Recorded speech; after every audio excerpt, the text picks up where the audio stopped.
Moses given signs. Then Moses said, What if they will not believe me or listen to what I say? For they may say, The Lord has not appeared to you.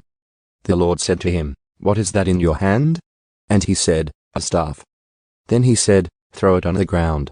So he threw it on the ground, and it turned into a serpent. And Moses fled from it.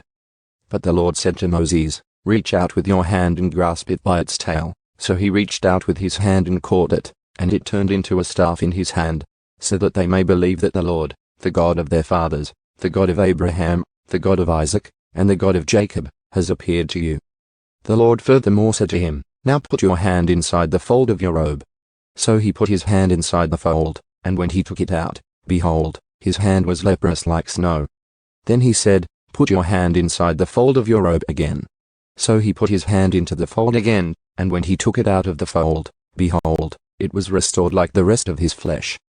So if they will not believe you nor pay attention to the evidence of the first sign, they may believe the evidence of the last sign. But if they will not believe even these two signs nor pay attention to what you say, then you shall take some water from the Nile and pour it on the dry ground. And the water which you take from the Nile will turn into blood on the dry ground. Then Moses said to the Lord, Please, Lord, I have never been eloquent, neither recently nor in time past, nor since you have spoken to your servant. For I am slow of speech and slow of tongue. But the Lord said to him, Who has made the human mouth?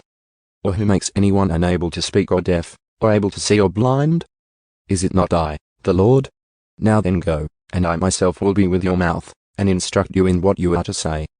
But he said, Please, Lord, now send the message by whomever you will. Aaron to be Moses' mouthpiece. Then the anger of the Lord burned against Moses, and he said, Is there not your brother Aaron the Levite? I know that he speaks fluently.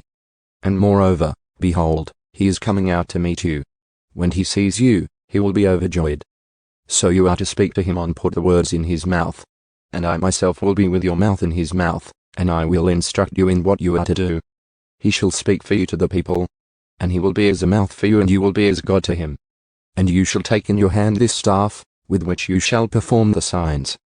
Then Moses departed and returned to his father-in-law Jethro, and said to him, Please, let me go, that I may return to my brothers who are in Egypt, and see if they are still alive.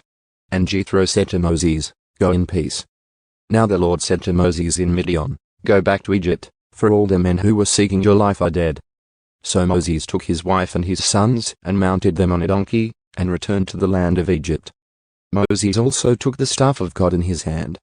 And the Lord said to Moses, When you go back to Egypt, see that you perform before Pharaoh all the wonders which I have put in your power. But I will harden his heart so that he will not let the people go. Then you shall say to Pharaoh, This is what the Lord says, Israel is my son, my firstborn. So I said to you, Let my son go so that he may serve me. But you have refused to let him go. Behold, I am going to kill your son, your firstborn. But it came about at that overnight encampment on the way, that the Lord met Moses, and sought to put him to death. So Zipporah took a flint and cut off her son's foreskin, and threw it at Moses' feet.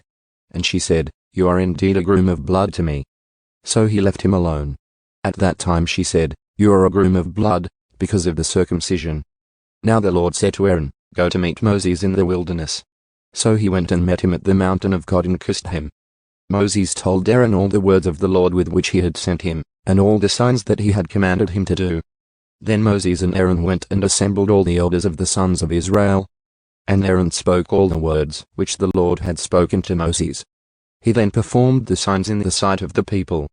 So the people believed.